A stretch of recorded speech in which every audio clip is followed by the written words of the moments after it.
You are listening to Prophet Pearls with Nehemia Gordon and Keith Johnson, exploring biblical prophecy for yesterday, today, and tomorrow. Shalom, Havarim Shalanu. You all know what that means? Because if you don't, that means you haven't been listening. But if you have, you know that means peace to you, our friends in Hebrew. This is Keith Johnson with Nehemia Gordon, ready to take another peek into the prophets to see if we can find even some more pearls to share with you. Shalom, Chaver Shali. Atamuchan, are you ready? Muchan, Shalom, Keith. It's good to be with you. It's good to be with you. And can you believe it? We're still together. Yeah. We're physically. Even though when this airs, you're going to be on the other side of the world, and I'll be wandering throughout the world. And folks, you should know that. That's true. Nehemia doesn't know where, literally right now. I have no clue where I'm going to be when this is broadcast. Yeah, I'll be not even what state. Yeah, I will probably be in the U.S. Oh, that's awesome. Well, we hope so. Because we're going to need to be recording. But you know, the nice thing about technology today is that we're able to record from anywhere in the world, really, if we have access to the internet, which isn't always the case, as we found out. Tell me about it. So one of the reasons that we're recording ahead is that because of our locations, which some are unknown and some are still to be determined, There's the known knowns and the unknown. Yeah, unknowns. We want to get as many of these recorded, and we've decided to do it in integrity. Spend the time in research, spend the time in prayer, spend the time in discussion, and then get right into it. So that's what we're doing with this particular, and we have the shortest book in all of the Tanakh and Nehemia we're about to do. This is the only time where we're going to do in Prophet Pearls an entire book of the Tanakh. We're doing an entire book for those who don't know. And just to remind people, so you have these traditional prophet portions, as we've said before, and they correspond to Torah portions. Now, the Torah portions cover the entire Torah over a period of 54 weeks. The prophet portions don't cover the entire section of the prophets. They only cover something like 12% of the prophets. And that's because simply, the idea in the synagogue was to read something that corresponded to the Torah portion during times of persecution when they couldn't read the Torah. And here we are reading a section that corresponds to a Torah portion. Okay, and so why don't you do this since last week you so clearly, Yeah. I mean, I tried my best to tell you what it said in the NIV, and you pushed us on what the English translation is. What's the Hebrew translation of the name of this book? Obadiah? Obadiah. Yeah. So Well, it's called Obadiah. Obadiah. Obadiah, all you Texans out there. Obadiah is it means Eved Yah, the servant of Yah. Amen. And that's it's really interesting, Nehemia, as I was reading, whenever I'm reminded of his name, reading from that context, that he's basically, he's a servant. And so, and again, the first word that comes up that I actually like, that we talked about a few weeks ago, if you remember, it's the vision of Obadiah. And so when we say the vision of Obadiah, Obadiah, it reminded me of the actual word, the chazon, which we did mention before. And that's, we find that throughout the Tanakh. But it isn't only the idea of the vision, meaning like I saw something, as if it's fair to say. This, what would be a deeper or maybe a wider definition of the word? I mean, vision is what we would call in English prophecy. Some people, and we get this image in Jeremiah where he's speaking to the false prophets and challenging them, and he says, "Who among you has stood in the counsel of Jehovah? Let him make known what he has heard." And the idea there is that, and we see this with Micaiah in Kings. What the prophets would do is, or many of the prophets, is they would have this experience where they would be standing in the throne room, hearing Jehovah speaking to the angels, and that's what they were reporting in their prophecies. And when they were saying, "Thus says Jehovah," that's what they heard. They overheard these things being spoken by Jehovah to his the host of heaven. Yeah, that's just amazing. And so this vision, he saw it. Yeah, and again, and what he saw is the next thing. And I wanted to stop right here, right in the beginning, because this is something that's connected to something that you and I have talked a lot about. It says, this is what, and now normally, we're going to, let me just see, it says, this is what the sovereign Lord says about the sovereign Edom. Lord? It says the sovereign Lord. So I want us to stop, and what I appreciate actually about the phrase is it makes me stop and say, okay, so what does the word sovereign mean in English? So when I go behind the word sovereign, I see the word Adonai. Adonai. Yeah. Right. Now, here's what threw me off when I first started looking at this information of God's name and why his name is oftentimes substituted with the title Adonai. There are times actually in the Tanakh where he is referred to as Adonai. Yeah, about 300. Yeah, about 300, 292 to be exact. Is that what it is? Okay. So anyway, I think it's 291. You can check for yourself. But what's interesting about it is that the English says sovereign Lord, and of course the next word in English is capital Lord. But when you look in the Hebrew, it is Adonai and then Yud He Vav He. So what we have is sovereign Lord, and I'm still trying to figure out. Now you've challenged me and told me to check. So 293. What is it? So it's actually 444. No, I mean exactly. Yeah, okay. 444 places where it says Adonai, referring to Yehovah. But then in 134 of those places, it actually has the name Yehovah adjacent to Adonai. So Adonai by itself, without Yud He Vav He, is 310 times in. But we happen to know that one of those is a mistake in the Leningrad Codex, which is the basis of this computer program. So really, it's 309. Well, do me a favor. Go back and look at the exact connection. Adonai, Yud He Vav He. Those two within one word, not obviously connected. So there's 301 where you have Adonai Yehovah, and then Yehovah Adonai you have a few times too. You have 6 times. So it's altogether 307. So very, very close. And so we have this. But here's my question: when they decided to say Adonai as sovereign, well, for you, imagine you're on the. So I take that back. There's 134 times it has Adonai by itself. That's what it is. Right. Okay. Okay, we got that backwards. No problem. We're good. Yeah. But so it's in 291 verses. That's what you were thinking. That's what I was saying. 291 but then verses. Sometimes it appears more than once in the same verse, that phrase, Adonai Yehovah. We work through it and we come to find out we're all right. May it be. Something like that. Anyway, right. but when they said now it's interesting. So why does your thing get sovereign Lord? Well, no. I want to say something. So what it says in the English, my English NASB, it says Lord, and it's not capital Lord. What they do is they say, "Thus saith Lord," says the Lord, and then they say God with a little note.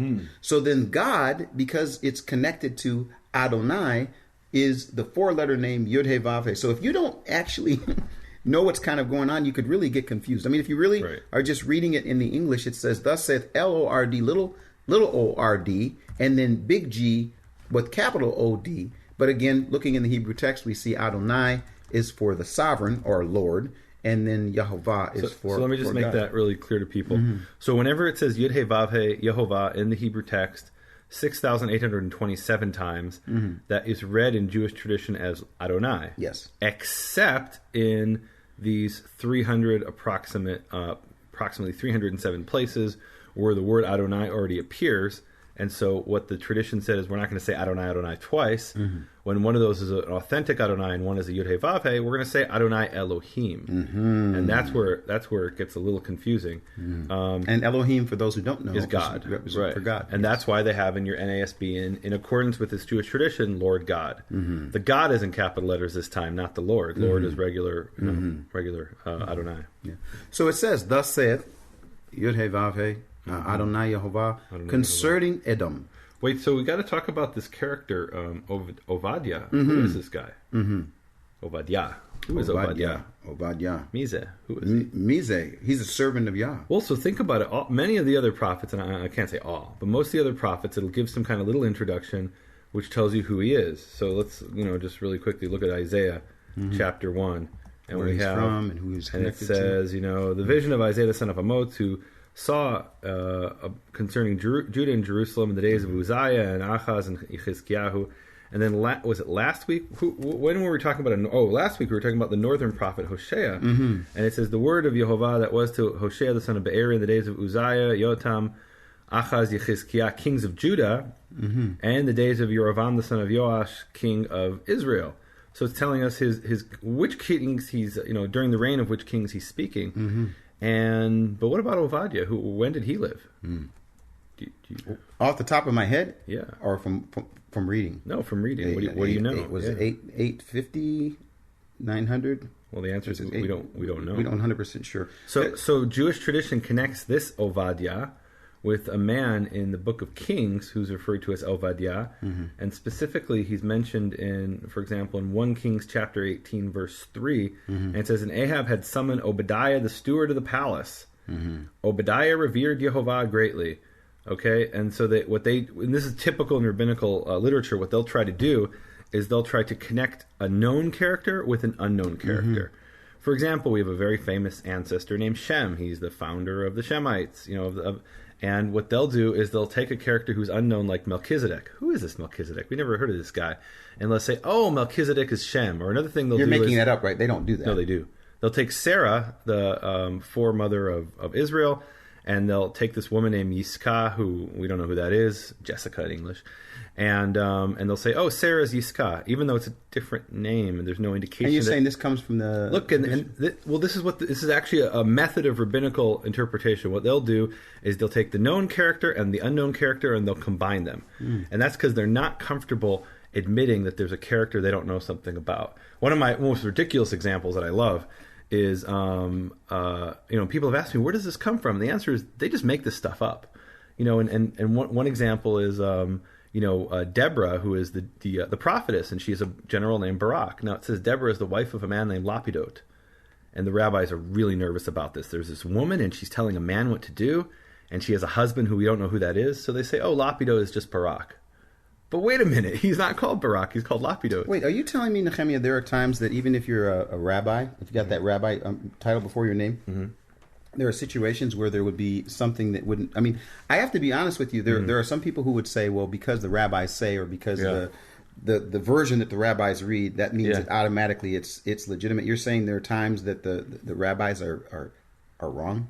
Well, there's times where they just make stuff up, and it has no basis in reality. And what I love about this example of Obadiah is this man who is, a steward of the house. He's some like government official, which doesn't really even fit our prophet's, profile.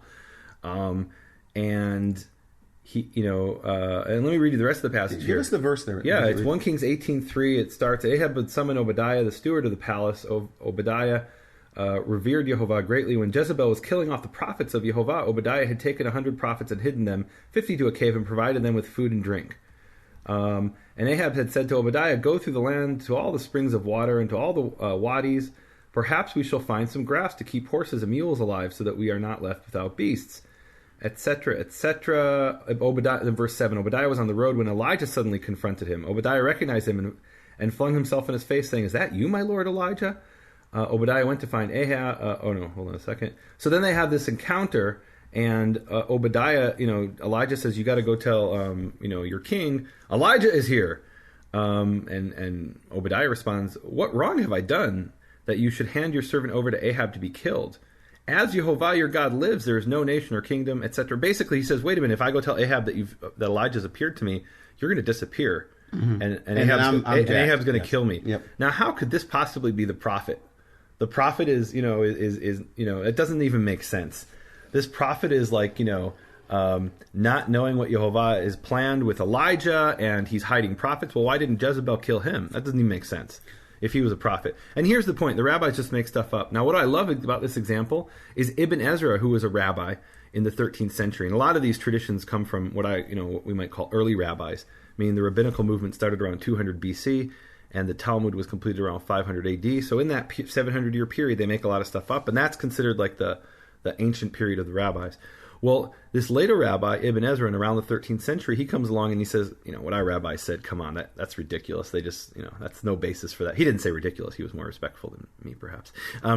But he says, look, there's no reason to think that Obadiah in Kings has anything to do with Obadiah who was a prophet. They obviously didn't even live in the same period, because what Obadiah is talking about here is the destruction of the temple, in which the end of Judea, which the Edomites were part of.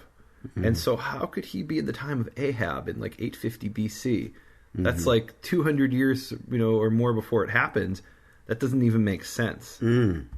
So it's, this is the cute little thing they like to do, is take, Melchizedek and say that's Shem, but that just distorts the text. It creates these anachronisms. So is it fair to say, and I give respect to those that study, the teachers, the preachers, the pastors, that are trying to find out how to teach the people. But I think the key to that, for me anyway, is, study the scriptures for yourself, and be able to find out, as you're able to find out with the tools that you have, to find out what it means. And you can compare and contrast that with what someone of places of authority can say. Unfortunately, for me, one of the hard things was the first time that I realized that just because it said, my pastor said, and all of a sudden I found out that what my pastor said didn't match with what the scripture said. Yeah. And the list goes on. Same thing for... Well, I mean, for me, and, well, let's not spend too long. Well, yeah, I'll share the story that I remember when I was a little kid and we were studying Rashi, who was this, great 12th century rabbi. He's considered the greatest commentator among the rabbis.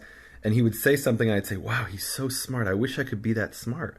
I wish I could know enough to be able to read about this Obadiah and know that he's the guy from the time of Ahab, even though he's describing the destruction of the temple. I'm just not smart enough. And now with my master's degree in biblical studies from Hebrew University of Jerusalem, I can look back and say Rashi was just making it up a lot of the time. And here's what I want to encourage people. If somebody tells you something in the Bible and it doesn't make sense to you and they can't prove it, then you have permission to say, okay, maybe they're wrong. Maybe they made it up. Maybe they just think that and there's no proof for it. What? Okay. Yeah. I was trying to get past that, folks, before he started talking about it, but I wasn't able to. So now can I go to verse 1? Sure, let's do it. Absolutely. Yeah. This is what in my translation, but in the Hebrew says Adonai Yehovah, says about Edom. And we should, we should let people know who Edom is or what Edom is and what's connected. Because if you read the prophet portion, if you read the Torah portion, you hear the whole story about Jacob and Esau, the two brothers. And then, of course, we know that Edom comes from Esau, and the list goes on. Yeah. I mean, people can listen to the original Torah Pearls on nehemiaswall.com and bfainternational.com. Absolutely. Which we did, about 3 or 4 years ago? 3 years ago, yeah. So it says, we have heard a message from Yehovah. An envoy was sent to the nations to say, rise and let us go against her for battle. Now, I stopped there, Nehemia, because when I saw the word rise and let us go against her, and maybe this was just me being overly anal about it, but I was just wondering when reading and it says rise and go against her. When you read that, what hit you? What's the problem? No, it's not a matter of problem. In other words, when you read that, how did it hit you? So here's the thing. In Hebrew, when we have genders, male and female, they don't necessarily correspond to the English genders of male and female. Sometimes I'm trying to pitch this guy a softball, and he just won't realize I'm giving him a softball. No, so here Edom is the her. Mm-hmm. I mean, that's obvious to me in Hebrew. It's a nation, so it can be a her. So there's no problem with that. No, it's not. It's a matter of a problem. It's a matter of saying what it is. That's what I'm saying. But it says here, see, I will make you small among the nations. You will be utterly despised. The pride of your heart has deceived you. You who live in the clefts of the rocks and make your home in the heights. You who say to yourself, who can bring me down to the ground? Though you soar like the eagle and make your nest among the stars, from there I will bring you down, declares Yehovah. And I'll be honest, when I read that passage, I wasn't thinking back at the time. I know, first of all, you always want to find out what the context is, but I kind of jumped ahead, and I almost felt like I was in present day, in my present generation, the many organizations, nations, governments that this could be referring to. Yeah, and so here the first thing I think of is the geography of Edom, the kingdom of, and I guess you guys say Edom. So the geography of Edom is it's in what's today southwestern kingdom of Jordan. It's on the other side of the Arava Valley from the Negev desert in Israel, and it's an area of great mountains. And so maybe the most famous thing in Edom today is, of course, Petra. Petra is that actually a Nabatean city, which was in the movie, the third Indiana Jones movie, and it's very famous. And we actually chose that for the image. You actually watched the third Indiana Jones movie? Oh, I'd never made it to the third Indiana Jones. Oh, really? Movie. No. So I actually went to Petra in Jordan, and every single night in Petra they show that movie. Every night at every hotel, every guest house, every hostel, they show that movie. That's actually where I saw it. It's a very famous place, and some people argue that Petra, which that's mentioned in the Bible. Can we look at that real quick? Yes, absolutely. Because that will, that helps us understand this image of them dwelling in the rock. What is that about? And what it's about is simply the geography. It's this area where it's very rocky, and if you want to build your house, you build it into the rocks, into the stone, into the cliffs of the mountains. And 2 Kings chapter 14 verse 7 is speaking about this battle that took place. And it says he defeated 10,000 Edomites in the Valley of Salt. Where's the Valley of Salt, Keith? You've been to Israel? The Valley of Salt. Where's the Valley of Salt? That's the Dead Sea. The Dead Sea. In English, in Hebrew, the Dead Sea is called Yam HaMelach, the Sea of Salt. So the Valley of Salt is the surrounding valley. So he 10,000 Edomites in Sea of Salt, and he captured Selah in battle and renamed it Yokta'el, as is still the case. So Selah is the Hebrew word for rock. So he captured some city in Edom, in the land of the Edomites, called Selah. And Selah is rock. And what does Petra mean? Rock. So Petra is just the Greek name for Selah. So this is a city that goes back to the time of these events in 2 Kings, during these battles between the Israelites and the Edomites. What's interesting, of course, is when we talked about this in the original Torah Pearls, is we hear about the 8 kings who ruled over Edom before there was a king in Israel, but we'll leave that for people to go listen to that. Absolutely. Yeah. So it says here, if thieves come to you, if robbers in the night, oh, what a disaster awaits you. Would they not steal only as much as they wanted? If grape pickers came to you, would they not leave a few grapes? But how Esau will be ransacked. Now there again, here's the word Esau. So if we go into Genesis chapter, I believe it is 28, what is it? 32 to 36. To 36, that's where you can get more information about this. But again, here's the connection. He's talking about Edom, and now he's talking about Esau. But how Esau will be ransacked, his hidden treasures pillaged. All your allies will force you to the border. And I have to say again, last week, when we talked about, here's Jacob, here's Israel, and then the next thing you know is you're talking about Ephraim. Yeah. I mean, this connection between the words and switching back and forth between the name and what it's called. Right. So let's ask this question. So what does this mean, what we just read? What is he saying? If thieves came to you, what's this about? And we don't really know. But my understanding here is that he's saying, so here's what happened. Judah was destroyed. And they were destroyed by the Babylonians, but the Babylonians had many allies. And one of those allies was Edom. Edom came, and we'll read about that in a few minutes. But apparently what this is referencing is that when they pillaged Judea, what was left of Judea, after the Babylonians left, they picked everything clean, even more than what they needed. And he's saying, even if thieves were to come to you, marauders by night, they would steal no more than they needed, but you stole more than you even needed. You stole more than you needed. Yeah.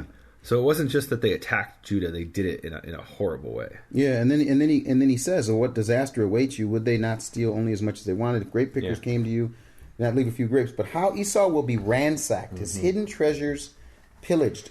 All of your allies will force you to the border.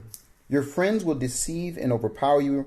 Those who eat your bread will set a trap for you, but you will not detect it." It's almost like, this is what's going to happen. How it's going to happen. I'm not almost like, it's exactly what it's like.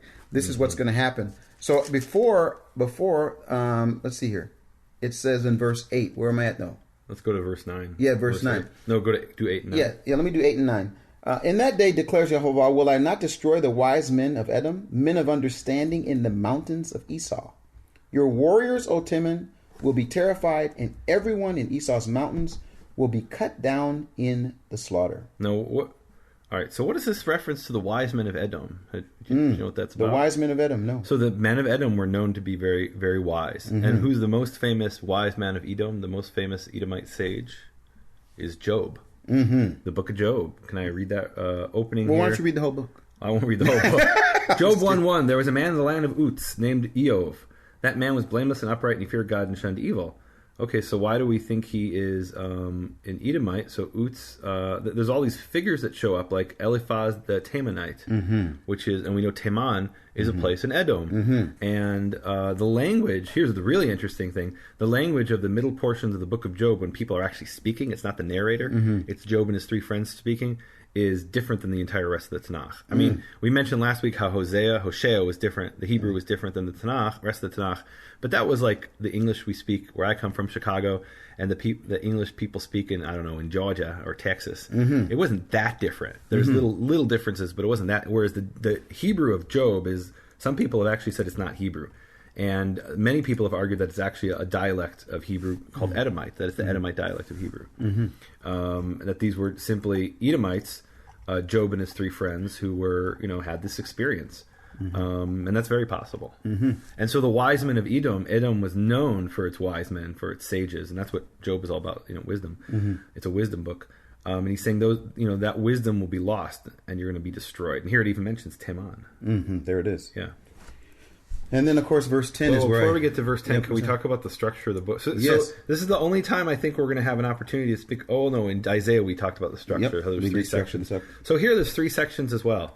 Hebrew loves the number 3, I guess. Hayahoveh, he was, is, will be. Obadiah chapter 1, well, it's all chapter 1. So verses 1 through 9, it describes the destruction of Edom. Verses 10 through 14 is the rebuke of Edom for the mistreatment of Israel, and specifically Judah. And then 15 to 21 is the destruction of Edom, but in the context of the day of Yehovah. Amen. And I can't wait till we get to that one. Maybe we should skip right through. No, we can't, because we got to stop at 10. Let's do 10 to 14. Let me do this. Yeah.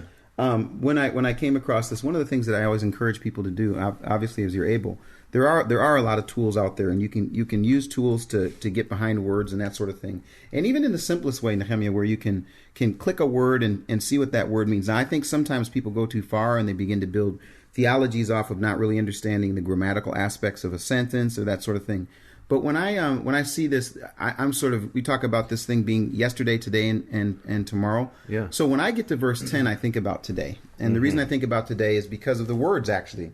And actually, I wanted, if that was okay, I wanted this to be the word of the week in verse 10. Because in verse 10, it says this, and I actually have here. The word of the week last week. Well, I go two in a row just in case. I mean, go ahead. It's the word of the week is the word violence in English, and it's spelled in Hebrew, chet, mem, and not samach. Yeah. And that is for the word Hamas. And the word Hamas, we use it for violence, and this is obviously not the only time that it's used. It's actually used several times throughout the Tanakh. But the reason I want that to be the word of the week, and again, talking about now, when I think about what's happening, and I want to switch for a second over to today. To today, and Hamas, I wrote a lot about this in Breaking Israel News, and just looking at the action. I don't know if you know it or not, Nehemia. They let me be a guest editor for Breaking Israel News. And I know. Is that like part of BFA International? No, absolutely not. It's over website you wrote on. No, it's over in Israel, and they have this. Wow. It's what I love about this particular site. It's called Breaking Israel News. News from a biblical perspective, and so they asked me. When they say biblical, are they Christians? Or? No. These are people that are. And in fact, I got to tell you something. The owner of Breaking Israel News is an Orthodox rabbi. Really? Yeah, and many of the people, and they have a Methodist pastor, and all of the people that are actually behind that site happen to be in Israel. Jewish people that are in Israel. But one of the things that's amazing about the site is a lot of Christian people go to that site because they want to find out what's going on in Israel from a biblical perspective. Yeah. So they asked me to be one of these people that can be a guest opinion, do op-eds. But one of the things that I was really struck by was Hamas. And Hamas is the philosophy behind Hamas. And when I think you mean the Hebrew word for violence? No, I'm talking about the group Hamas. Everyone knows about the group Hamas, which rules over Gaza. Yeah, that rules over Gaza. The terrorist organization. And they had a 50-day war. That's one of many. Yeah. But when I think about them, I think about this word. I mean, they picked the word Hamas, and so they're living out what their name is. And this is what is so baffling to me. So here we're going to have a government that's going to have an alliance with a terrorist organization whose name is Hamas. It's Hamas. You gotta be kidding me. Yeah, I mean, its name is Hamas, and no one stops and says, "Now wait a minute, what's going on here?" I mean, so for me, when I see this word, because of violence, again, the word itself is Hamas, Het Mem Samek. And you can find this. And look, I don't know if you're willing to do a real quick check. Yeah. Maybe I'll do it while you're looking at that. While I'm going to look up how many times we see the word Hamas, and then you go ahead and talk about what you have there. Yeah, no. So you want to know how many times Hamas is 64, in the Tanakh? I think. Hold on. 64. So I've got 68. 68. Let's see here. Okay. Yep. And the first time here is in Genesis 6:11 when it says, it's speaking about the flood, that the land was filled with Hamas. And God wanted to destroy it, therefore. With Hamas. Yeah, but I mean, basically I guess the reason I wanted to stop and slow down a little bit is that today we see a biblical word, a group that takes that biblical word, violence, and the Hamas government, the Hamas this. Why don't we just say it what it is? I mean, it's the violence. It's violence is what it is. So anyway, I wanted to stop and say that just that's an example of an ancient Hebrew word being played out presently today, and it's the meaning being the same. And the context here is that Edom has this Hamas against Israel, and that's why God is rebuking. It says, "For the Hamas against your brother Jacob, disgrace shall engulf you, and you shall perish forever." Amen. And may it be. Yeah. Wow. Okay, can I go to verse 11? Yeah. On that day you stood aloof. On that day the strangers carried off his wealth, and foreigners entered his gate. and cast lots for Jerusalem. You two were as one of them. And when I read that, I think about the person who watches, and maybe we can get a Torah example of this. The person who he says he stands aloof. I'm not sure how it reads there, but the idea is stood watching. You're watching while your brother is being pillaged, and then you might as well have done the same thing. Well, and then he gets involved. Exactly. That's what we read in the next couple of verses. Yep. We read those. And then... Do not gloat over your brother's day, the day of his misfortune, and do not rejoice over the sons of Judah in the day of their destruction. Yes, do not boast in the day of their distress. Do not enter the gates of my people in the day of their disaster. And I don't know, Nehemia. It's 3 different times he's saying the same thing. The phrase is again, do not rejoice, do not boast, do not enter in the day of the distress, in the day of their destruction, in the day of their disaster. This sounds like a Methodist preacher. He's an Israelite preacher. Yeah. So Psalm 137 is what this brings to mind for me, which says, "Remember, O Yehovah, against the Edomites, the day of Jerusalem's fall, how they cried, 'Strip her, strip her to her very foundations.'" And then we also have in Isaiah 34, let me read that one real quick. Tapping my computer. And what this is referring to is, again, it says, "For my sword shall be drunk in the sky, lo, it shall come down upon Edom, upon the people I have doomed to wreak judgment. Yehovah has a sword, it is sated with blood, it is gorged with fat, the blood of lambs and he-goats, the kidney fat of rams. For Yehovah holds a sacrifice in Botzrah," that was the capital of Edom, "a great slaughter in the land of Edom." So there Isaiah is speaking in the future, as a prophecy. And here Obadiah is looking in the past and saying, this is what you did. This happened. And you did these horrible things to your brother in the day that she was attacked by the Babylonians and taken into exile and the city destroyed. You got involved, and you're the brother. You're not somebody from 1,000 miles away. You're the brother of Jacob. This is what you did to your brother. Yeah. Well, then verse 15 comes. This is an exciting verse here. And one more thing about this verse 12, how you gaze with glee. So what this reminded me of is the Proverbs 24:17. And there we have in Proverbs 24:17. 1 second. Tap, tap, tap, tap. Yeah. So it says, "If your enemy falls, do not exult." What does exult mean? In Hebrew it says tismach. Don't be happy. Don't be happy. "If he trips or stumbles, let your heart not rejoice," which I think is a really powerful teaching there. And then it goes on. It says in verse 18, "Lest Yehovah see it and be displeased and avert his wrath from him." So, the natural reaction for many people, I think it's human nature, is we see somebody, we see our enemy suffering, and we have this big smile on our face. Ha ha! That's what happened to him. Ha ha! But Yehovah is saying to us, don't do that. Don't be happy when even your enemy suffers and stumbles, and bad things happen to him. And this is exactly what Edom did. It says, "How could you gaze with glee on your brother that day, on this day of calamity? How could you gloat over the people of Judah on that day of ruin?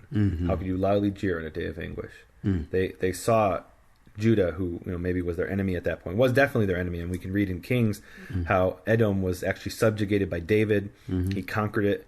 He wiped out the cream of their nation. And then they eventually rebelled later, and it's actually the opening of 2 Kings is the rebellion of Edom against Judea. And so they had an axe to grind. They had a reason to hate Judah, to hate Yehudah, but they should not have been happy at the fall of Edom, at the fall of Israel, the suffering of the Jews. Exactly. Yeah. Well, verse 15 says, now here's the part that you were excited about. For the day of the Lord is what it says to me. You skipped 14. I thought you said 15, go to. No, you skipped 14. Read 14. Oh, wait, no, do not stay. You should read 14. Go ahead, read 14. No, I'll read in 15. No, read it. Translate it. Translate 14. I'll wait till 15. Go ahead. Okay. Do not stand by the crossroads to cut off his refugees, and do not turn over his remnant in the day of trouble. And what that meant is the Jews were fleeing from the Babylonians. And where would they flee? Into the desert. And what's in the desert? In the desert is Edom, is the Edomites. And they would capture these Judeans who were running from Jerusalem during this, the fall of Jerusalem at the hand of the Babylonians, and they would turn them over to the Babylonians. They'd sell them to the Babylonians, and they'd, cut off the refugees. Boy, that sounds like modern day battles in different countries. Yeah. So, now verse 15. for the day of the Lord draws near on all the nations. And of course, as you have done, it will be done to you. It says your dealings will return on your own head. And of course, both of us, I'm sure you, Nehemia, when you saw that phrase, it caught your attention. And it certainly caught my attention when I saw Day of the Lord. And I just did a simple little thing. I just went and asked myself the question, okay, when I'm looking at the word Day of the Lord, I wanted to know for myself, where does that show up? Because for me, in my background, one of the things that I think about is, well, Day of the Lord, that's something that we only talk about in the New Testament, the Day of the Lord coming and the Day of the Lord approaching. Really, like the Day of the Lord, and my whole upbringing, everything that I came about, the Day of the Lord is the last day. The day when, everything's going to change. There's going to be God's kingdom is going to come. And what was really interesting for me when I started first looking into the Tanakh, I had this experience where I was offered two books. One was the skinny book and one was the big book. And the skinny book for me was the New Testament. I came from an unchurched background, didn't have any background at all in the church. And when someone offered me, I wasn't much of a reader in it, and they offered me, hey, you have two choices in this new spiritual life that you're about to go into. You can either read the skinny book or you can read the big book. And the skinny book for me was the book of John. They'd hand me the book of John. And so I read the book of John real quick. And I went back to them. I said, okay, I read the book of John. They say, okay, well, here, you can read another skinny book, not as big as the big book. It's the New Testament. But you got to start in the beginning, which was Matthew. And I kept coming across all these phrases. And, David, and Abraham and Isaac and Jacob and all of these names. And I would say, what about these names? They said, well, you'd have to read the big book to understand that. And understanding the big book, all of a sudden my eyes were open that I realized that, wait a minute, so these things that are coming from the, and you have to understand, for me, you say, it's obvious, this is an obvious issue. Well, for me, I'm unchurched, never saw a Bible, never been in the church, other than the church carnival where I broke in with my friend and got chased by the preacher under the pews. For me, when I looked at the church, it seemed like this big, huge, old Gothic building. It had nothing to do with God. I didn't know anything about God. So when you open this book and you're reading in the back of the book, my conditioning of my mind is Day of the Lord. Oh, that means that's just for us, whatever that means. Okay. And then coming and looking at this, not only here, but obviously earlier, seeing this day, the day Yom, the Yom of Yud He Vav He, I just did a simple thing. And the simple thing was I wanted to find how many times just that phrase was used. And so when I started looking at the phrase, I thought, well, where's the first time the phrase is used? Just exactly like it would be in Hosea. And it was in Isaiah. And then as I was going through each of these verses, I remember I get so frustrated with you. When we first started doing our study together, you probably don't remember this. I'd say, well, Nehemia, here's this issue. And you'd say, well, one of the things you'd want to do is you'd want to look at every time the issue is used. I'm like, what? Why would we do that? I've got my revelation right now. I've got the answer. I want to go preach this verse right now. And you used to force me to do this. It was a blessing to say, well, let's see how the phrase is used in other places. So what was interesting to me about this before we go any further was to go through some of these verses. And I just want to read a few of them. In Isaiah 13:9, behold the day of the Lord. I'm reading in English for our English-speaking folks, but it's the same phrase, Yom Yehovah. The day of the Lord is coming, cruel with fury and burning anger. Ezekiel 13:5, you have not gone up to the breaches, nor did you build the wall around the house to stand in the battle on the day of the Lord. And then, of course, Joel 1:15. And I want you to check something. This is really interesting. 1:15. I says, Joel 1:15. Alas, for the day of the Lord is near, and it will come as destruction from the Almighty. Joel 2:1, very, very well known. Blow a trumpet in Zion, and sound an alarm on my holy mountain. Can't wait till we get to the next verse. Let all the inhabitants of the land tremble, for the day of the Lord is coming. Joel 2:11. The Lord utters his voice before his army. Surely his camp is very great. For strong is he who carries out his word. The day of the Lord is indeed great and very awesome. And I'm reading these verses, and the verses are all talking about the idea that this day of the Lord, it wasn't just like put in without context. It's the day of the Lord that is coming. So meaning it's something that's going to happen. And so what does this mean that it's going to happen? And that's actually what we're going to talk about now. But it caught my attention because oftentimes, as I mentioned, my background says that's something that's a if I can say New Testament issue, Day of the Lord, but rather that's actually and again, to me it was always a Tanakh issue. Exactly, it appears 14 times in the Tanakh. Mm-hmm. You just read a few of them, and here's one of the questions about this day, Yom Yehovah, the day of Yehovah, and there's really three options as I see it, and this is kind of like parallel to what you have in in the interpretation of other books. So you have this idea of preterists, historicists, and futurists. Did you learn about that in theology? I don't think I learned it that way. Okay, so and people will often talk about this in the context, actually, of the Book of Revelation, or in Judaism, the Book of Daniel. So the preterists say, "Oh no, everything happened in the past. This is already done. Whatever's in the Book of Daniel was things that happened in the time of Daniel, and otherwise it wouldn't have been relevant for the people who heard the book." He was talking about things in his period. The historicists, I can't say that word. Historicists. Yes. What they'll do is they'll say, no, the things in Daniel, and for me it's convenient to speak about Daniel from the Tanakh perspective. What they'll say, no, the things in Daniel, those are things that I can look in the newspaper and I can say, oh, the 13 horns, that's the European Union, or things like that. So they're saying it wasn't in the time of Daniel, it's in our day to day. Of course, that's a little tricky because in every period they do that. And I can say from the Jewish perspective that one of the things they've done is they've looked in 1,000 years ago, and described kingdoms that don't even exist anymore as the fulfillment of these biblical prophecies. And then there's the futurists who say all this is going to be the end times. It's going to be this final end time scenario, and that's what it's referring to. And I think we could say the same thing about the entire book of Obadiah, not just this one book about the day of Yehovah, which brings up the issue, but is this entire book of Obadiah, is it about something that happened in the time of Obadiah? Is it something that happened in history, maybe in our current history? Or is it something that's going to happen in the future? And really, in the 14 times that we have this phrase, Yom Yehovah, the day of Yehovah, I think in each one of those cases, we individually need to ask that question. Absolutely. And for example, in Isaiah, a lot of modern scholars look at this and they say, oh, Isaiah 13, 6 and 9, the day of Yehovah, that's talking about the destruction of Babylon in 538 BC at the hand of the Persians, which may be, or maybe not, or maybe it's something that has a future application, and maybe it was only meant to be in the future. And all of these are possibilities that I think we can legitimately ask. These three positions of, is it the preterist position that all of it happened in the time of the prophet? Maybe it's something that can happen in any period of history, the historicist position, or the futurist position that it's going to be this end times thing that's happening. And I think what I actually have found it to be really interesting is times where you can look in the past and say, yeah, we saw it happen, and then look in some present time in history and say, oh, we saw it happen again. Yeah, absolutely. And then the idea being, will we see it happen again? Right. And when it comes to the Edomites, are those the Edomites, the literal Edomites? Or as in Jewish tradition, they've looked at this from a futurist perspective, or a historicist perspective, perhaps you could say. And they say, no, the Edomites are, and I think we've talked about this in the original Torah Pearls, where in Jewish tradition they look at Edom and they say, oh, Edom is Rome, and for them Rome means the Christianity. And they say Ishmael, that is Islam. And so they look at these, the brother of Isaac, and they say that's Islam, and the brother of Jacob, and they say that's Christianity. Now, why did they say that Edom was Rome, hence Christianity?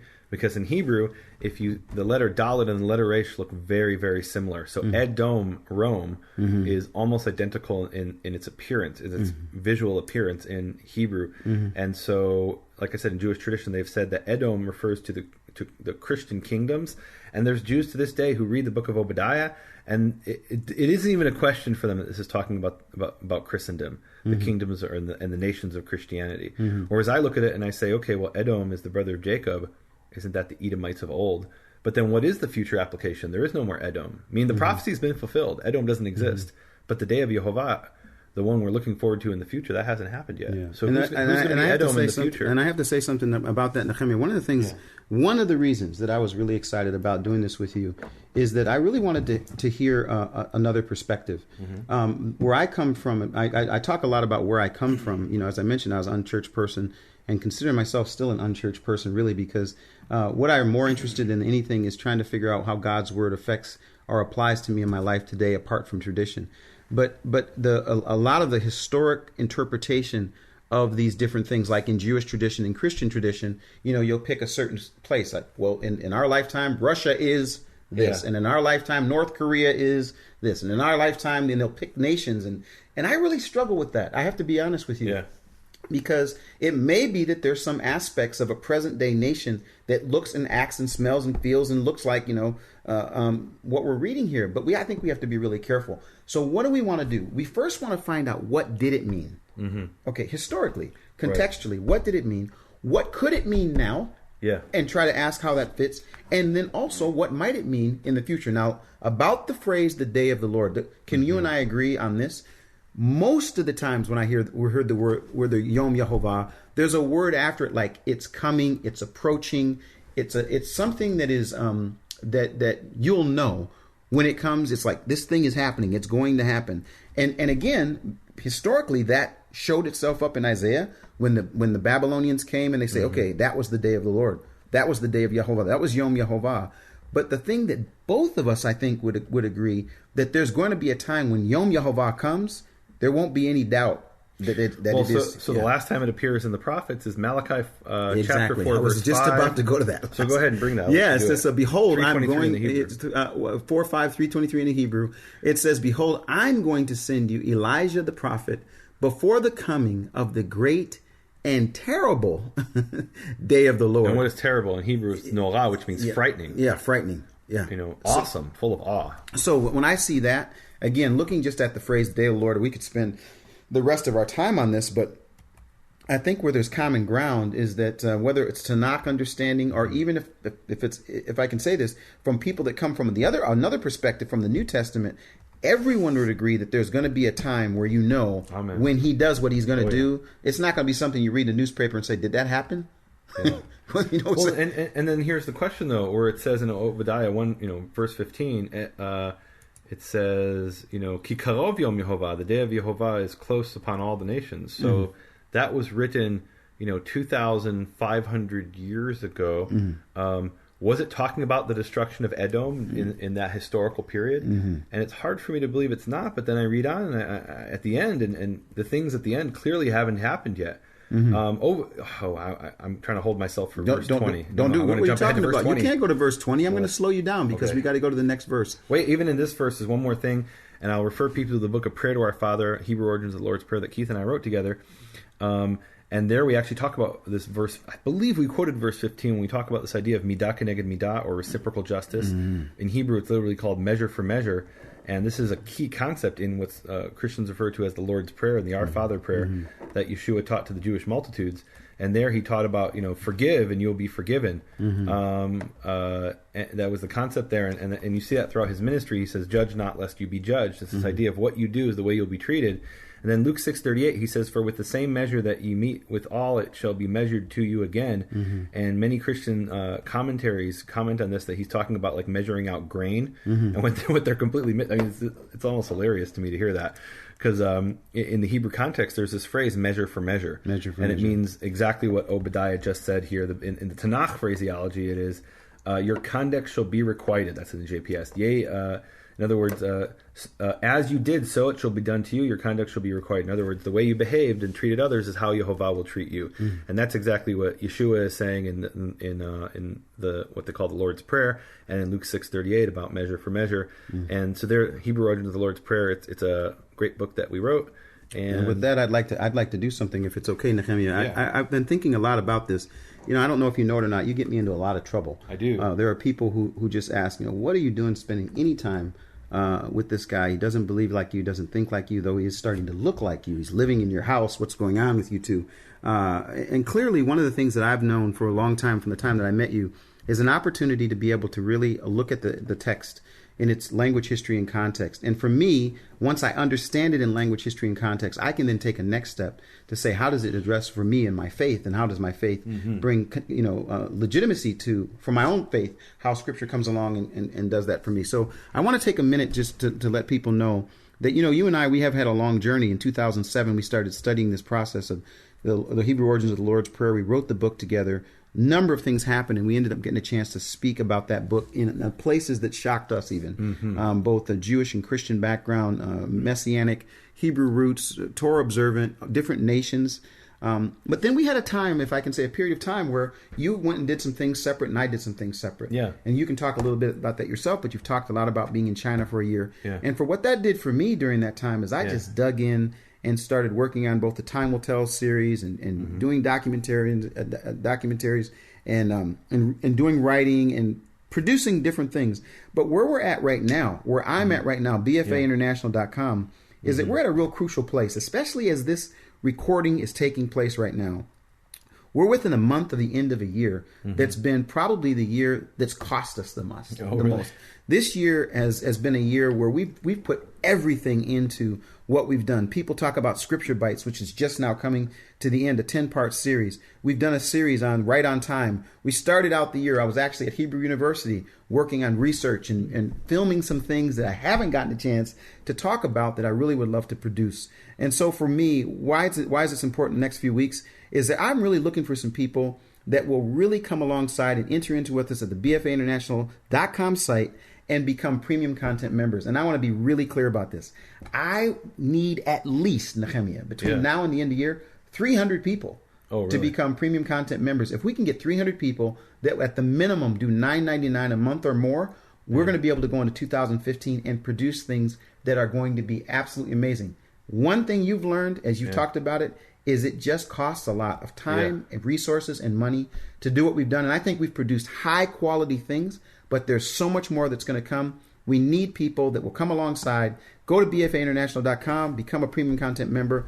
At minimum $9.99 a month, you're going to have access to, I think the number is now 50-some things that are available and a whole bunch more that's coming. And hopefully people will consider that. I'm going to say that for the next weeks. We need 300 people. That's just the bottom line. Yeah. Okay. Well, and of course, Keith and I, we both have separate ministries. My ministry is called Makor Hebrew Foundation, and my website is nehemiaswall.com. And what I need is trumpeters to stand with me on the wall by joining my support team. And one of the things that we are giving to the support team is the support team studies. And, actually there's a support team study, one of the first ones I did when this whole thing really started about 6 months ago, is I put out a teaching called Netanyahu Schools the Pope. And it was a really powerful thing, I think. And one of the things I talk about is this event that took place in ancient Israelite history, which had to do with the Edomites, which most people don't even know about. And it's actually the Edomites were forcibly converted to Judaism by the Hasmonean conquerors, along with the people of Galilee. And it actually sheds a lot of interesting light on things that happened, for example, in the New Testament with Galileans and other things in Jewish history and Christian history having to do with the Galileans and the Edomites. And so that's over on nehemiaswall.com. Need these people to come join the support team. And the other thing I really want to call on people to do is, I'm getting all these emails from people and messages on Facebook and various other routes of people who are really appreciating the Prophet Pearls and the original Torah Pearls that we did together. And what I want to ask people to do is to share those things through social media. That's really not a small thing. We're looking for 70 elders, for the 70 people to step up and say, every week, I'm going to share the link to Prophet Pearls on my Facebook page or on my Twitter account or whatever social media you're using. And finally, iTunes. We've put out, nehemiaswall.com now has an iTunes podcast, which includes Prophet Pearls. bfainternational.com has an iTunes podcast. What we need people to do is not just come and subscribe, but to give ratings and reviews. And the reason that's important is that if you want people to see what you have on iTunes, other people have to come and give them ratings and reviews.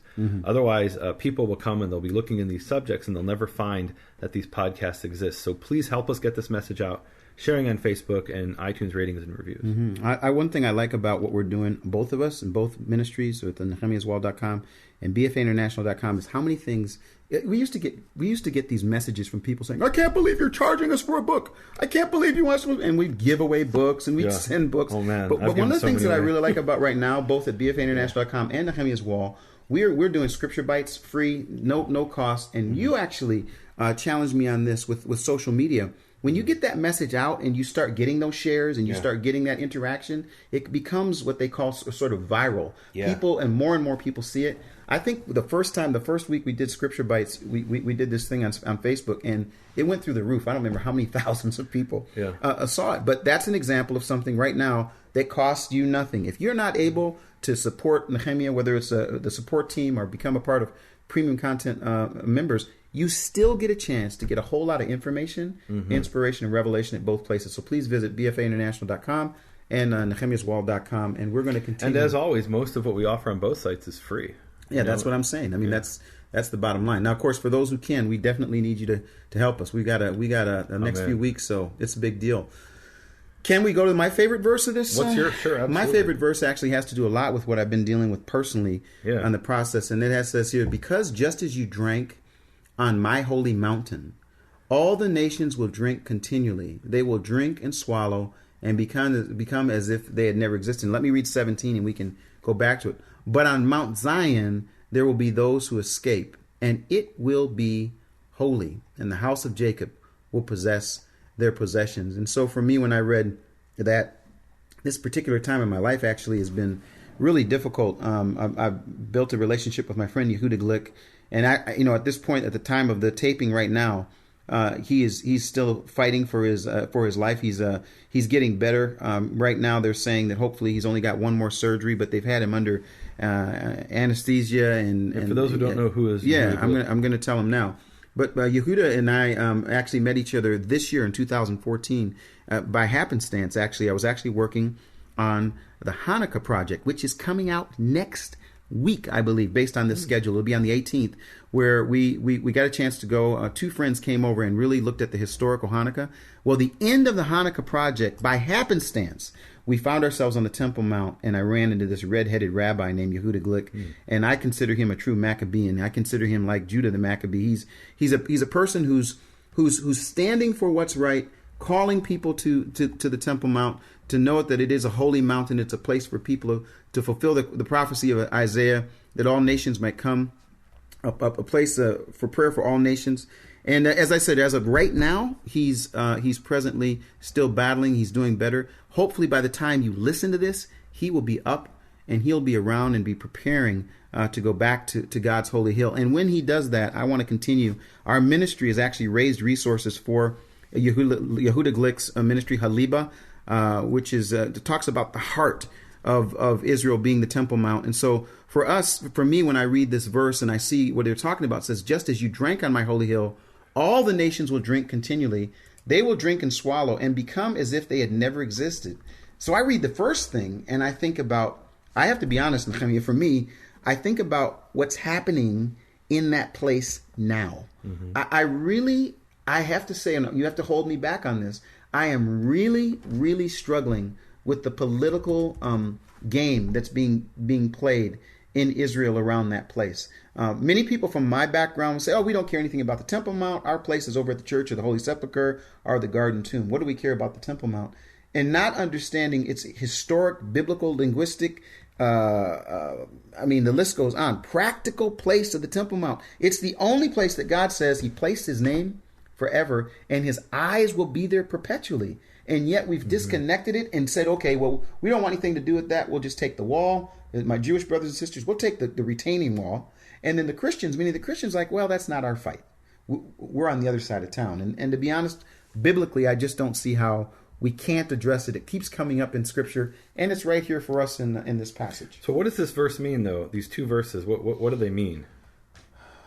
And so we have this Hebrew expression here about drinking from the cup. Mm-hmm.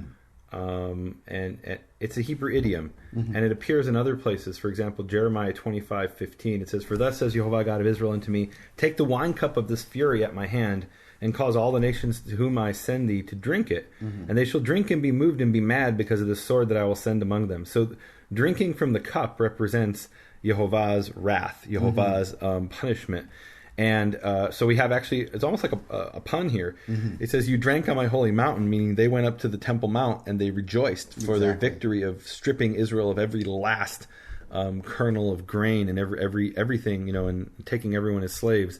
And it's saying, just as you drank on my holy mountain, all the nations are going to be drinking. And it's it says their speech shall grow thick, meaning they're going to be drunk, and they're going to be drunk with this punishment from Yehovah, from the wrath of Yehovah, and as they become as though they had never been. So they're going to be completely destroyed, all these nations that came against Israel, except, and I love this, but on Zion's mount a remnant shall survive, and it shall be holy. That remnant isn't from Israel. Israel's a separate thing here. That's in the second half of the verse. The house of Jacob shall dispossess those who dispossess them. But the first half of verse 17, but on Zion's mountain a remnant shall survive, and it shall be holy. That is a remnant from those nations. Amen. The nations are going to be crushed by the cup of Yehovah, by drinking from the cup of Yehovah's wrath. But from those nations there will be a holy remnant. Isn't that exciting? That is extremely exciting. And you know what? There are people, and again, this is where it's hard for me. We talked about yesterday, today, and tomorrow. It's been really hard for me. I've spent time studying this. In fact, I did an entire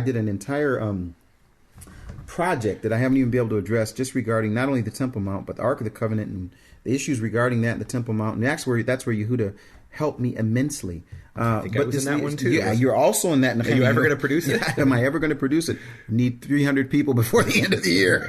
No, I would love to have some people get a chance to see what we've done. In fact, I haven't gotten a chance to show anyone that. But I want to stick on this issue of Mount Zion and this phrase Mount Zion over and over again. Even the Torah scroll that I get, the Torah shall go forth from Zion. From Zion, it's a place. I mean, it's there. And what's so beautiful to me, Nehemia, is that I can actually look at it. When I think about it, I get emotional. I can look at it and I can see it. It's there. Yeah. And it's the place that God has placed his name, and it says his eyes are there.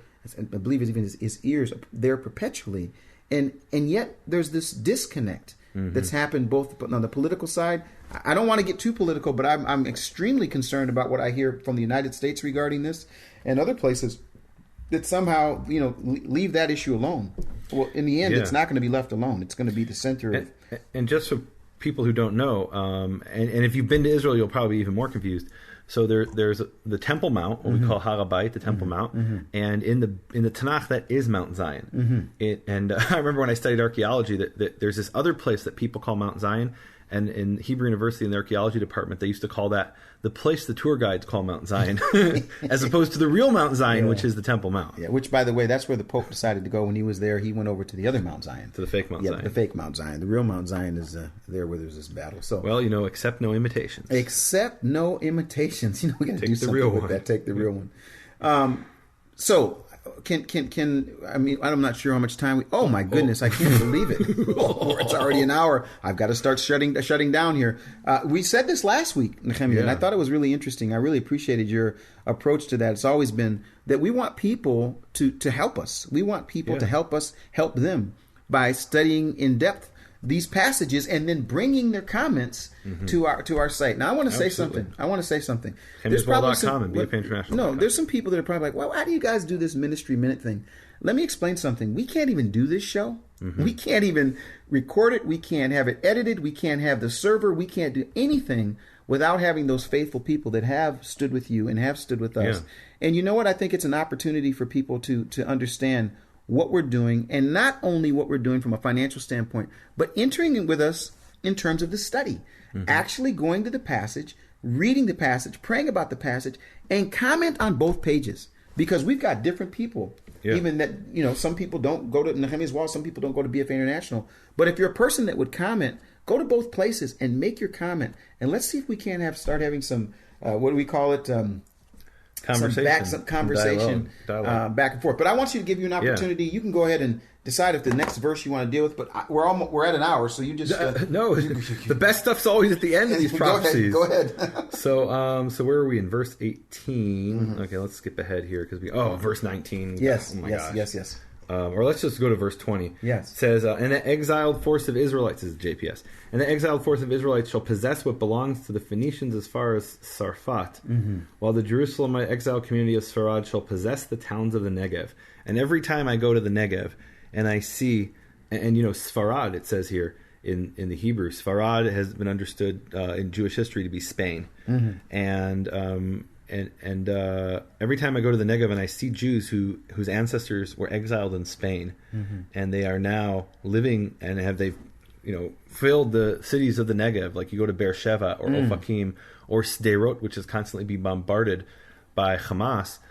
These are cities of Jews, mostly Sfaradim, of Jews who came from originally from, meaning not originally, but in 1492 were expelled from Spain and originally came from Jerusalem, according to this verse. And we can actually go around the Negev today and see the literal fulfillment of this.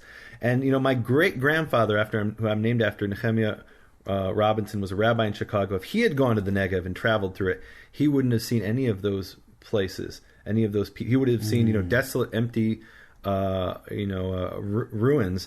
And now the Jerusalemite exile community of Spain, of Sfarad, has possessed the towns of the Negev. This verse has been fulfilled. That's amazing to me.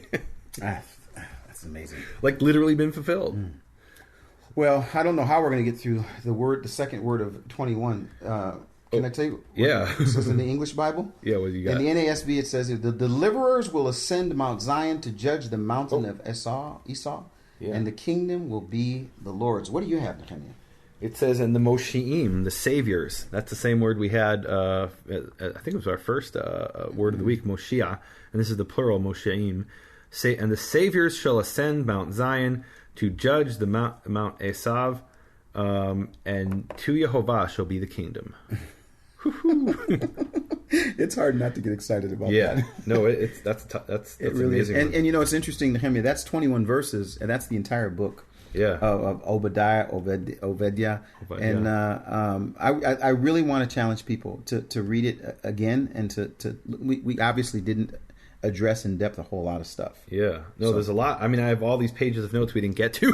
But let's quickly end this thing. No. So can we end with a prayer? Absolutely, we must. Yeah, and where was that verse that we were looking at before?